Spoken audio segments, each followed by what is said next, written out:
નમસ્કાર વિદ્યાર્થી મિત્રો, સ્વાગત છે તમારું YouTube channel live for education પર।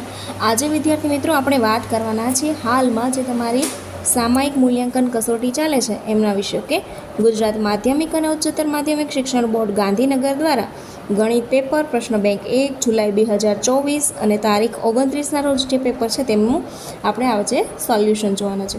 તો વિદ્યાર્થી મિત્રો અહીંયા તમને ટોટલ 2 ચેપ્ટર આપેલા છે। ઓકે, પેલું છે જેમાં સંખ્યા પદ્ધતિ અને બીજું છે બહુપદીઓ। ઓકે, સો અહીંયા નીચે તમને શું આપેલ છે તો કે પ્રશ્ન બેંકમાંથી સૂચના પ્રમાણે અહીંયા શાળામાં જે 25 માર્ક્સની એક્ઝામ લેવાની છે એમના આપણે ક્વેશ્ચન બેંક છે એ સોલ્યુશન જોવાના છે।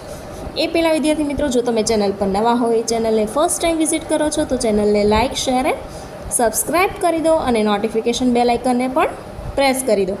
આ વિડીયો તમારા મિત્રોને જરૂરથી શેર કરો જેથી કરીને બધી ઇન્ફોર્મેશન પહેલાં તેમને જ મળી રહે। ઓકે, તો ચાલો આપણે પહેલાં ક્વેશ્ચનથી સ્ટાર્ટ કરીશું। અહીંયા શું આપેલું છે કે વર્ગમૂળમાં 225 એ અસમય સંખ્યા છે। તો અહીંયા ખરા ખોટા પહેલાં આપેલા છે, દરેકના કેટલા માર્ક્સ છે? 1 માર્ક્સ છે। ઓકે, સો અહીંયા પહેલો ક્વેશ્ચન છે તો શું આવશે પહેલામાં? તો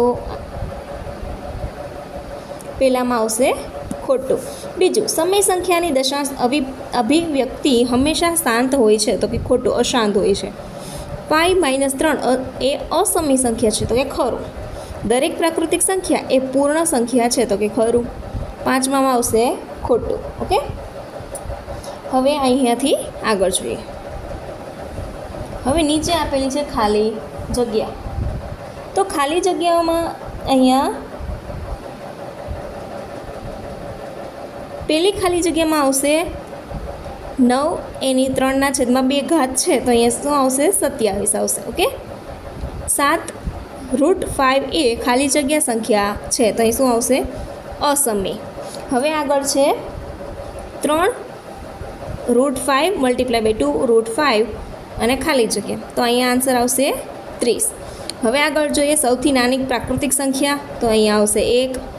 હવે આગળ જોઈએ 5 નંબર, તો 5 નંબરમાં તમારો આન્સર શું આવશે? તો કે 5 નંબરનો આન્સર આવશે, એક કામ કરીએ, ચલો વિદ્યાર્થી મિત્રો મને નીચે કમેન્ટ સેક્શનમાં જરૂરથી જણાવો કે આન્સર શું આવશે।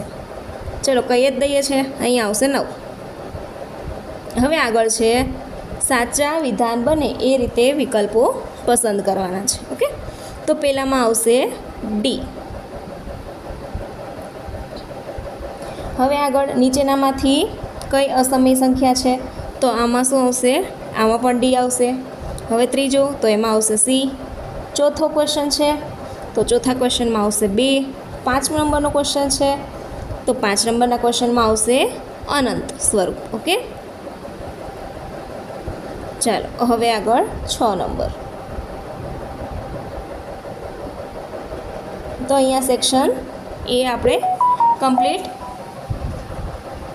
હવે સેક્શન બી।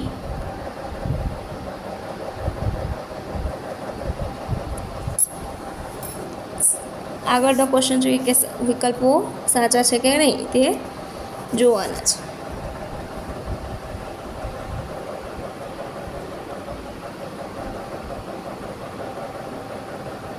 સેક્શન ડી છે, સેક્શન એ, જેમાં આમાં પણ ખરા ખોટા સાથે આપેલા છે। ઓકે, તો સેક્શન ક, ખ અને ગમાંથી કોઈ પણ પ્રશ્નો પસંદ કરીને પ્રત્યેકના 1 ગુણ છે એ લખવાના છે। તો પાછા આપણે એ જ સોલ્યુશન કરી લઈએ ચેપ્ટર નંબર 2નું, પછી એકસાથે આપણે કમ્પ્લીટ સોલ્યુશન જોતા જઈએ।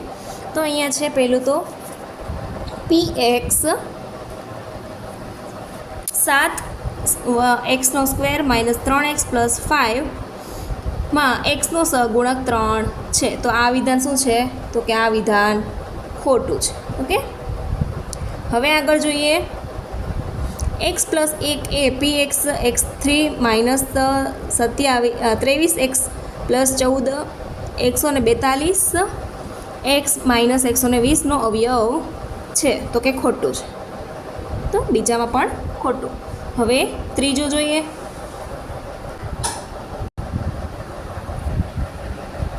હવે આગળ જોઈએ તો અહીંયા ત્રીજામાં ખરું, ચોથામાં ખોટું, પાંચમામાં ખરું, છઠ્ઠામાં પણ ખરું અને સાતમામાં ખોટું. ઓકે, હવે આગળ ખ. તો આમાં પહેલામાં આવશે 3. ઓકે, આગળ જોઈએ તો બીજા ખાલી જગ્યામાં શું આવશે? તો કે બીજા ખાલી જગ્યામાં 0 આવશે. આગળ ત્રીજામાં -2/5, પછી 5 નંબરની ખાલી જગ્યા. તો વિદ્યાર્થી મિત્રો 5 નંબરની ખાલી જગ્યાનો ચલો કોમેન્ટ સેક્શનમાં મને જવાબ જરૂરથી જણાવો કે 5 નંબરમાં શું આન્સર આવશે. ઓકે, આગળ હવે વિકલ્પો. તો પહેલામાં શું આવશે? સી, બીજામાં એ, ત્રીજામાં સી, ચોથામાં 90. હવે આગળ 5 નંબર જોઈએ. તો 5 નંબરમાં શું આવશે? પહેલામાં બી, 5 નંબરમાં બી. હવે 6 નંબરમાં 0. અને હવે આપેલ બહુપદીનો પ્રકાર નક્કી કરો. તો અહીંયા આવશે તમારે આન્સર કે જે બહુપદી નક્કી કરે છે એમાં શું આન્સર આવશે? તો કે સુરેખ. ઓકે, ચાલો હવે સેક્શન આગળ જોઈએ તો બી. ઓકે, અહીંયા પણ પ્રશ્નોના શું કરવાના છે? જવાબ તમારે બહુપદીઓનો ક્વેશ્ચન આન્સર્સ આખા જે બધા જ દાખલાઓ આપેલા છે તો બધા જ દાખલાઓનું હું 1 by 1 તમને સોલ્યુશન કરાવીશ. પરંતુ એ પહેલાં વિદ્યાર્થી મિત્રો, જો તમે ચેનલ પર નવા હોય, ચેનલને ફર્સ્ટ ટાઈમ વિઝિટ કરો છો તો ચેનલને લાઇક, શેર અને સબસ્ક્રાઈબ કરી દો. નોટિફિકેશન બેલ આઇકન પણ પ્રેસ કરી દો. જો તમારે સંપૂર્ણ સોલ્યુશન જોઈએ તો નીચે કમેન્ટ સેક્શનમાં જરૂરથી કમેન્ટ કરીને જણાવો. આવા બીજા વિડીયો માટે ચેનલ પર બન્યા રહો. ટેલિગ્રામ ચેનલને પણ જોઈન કરી દો જેથી સંપૂર્ણ સોલ્યુશન તમને આરામથી મળી રહે.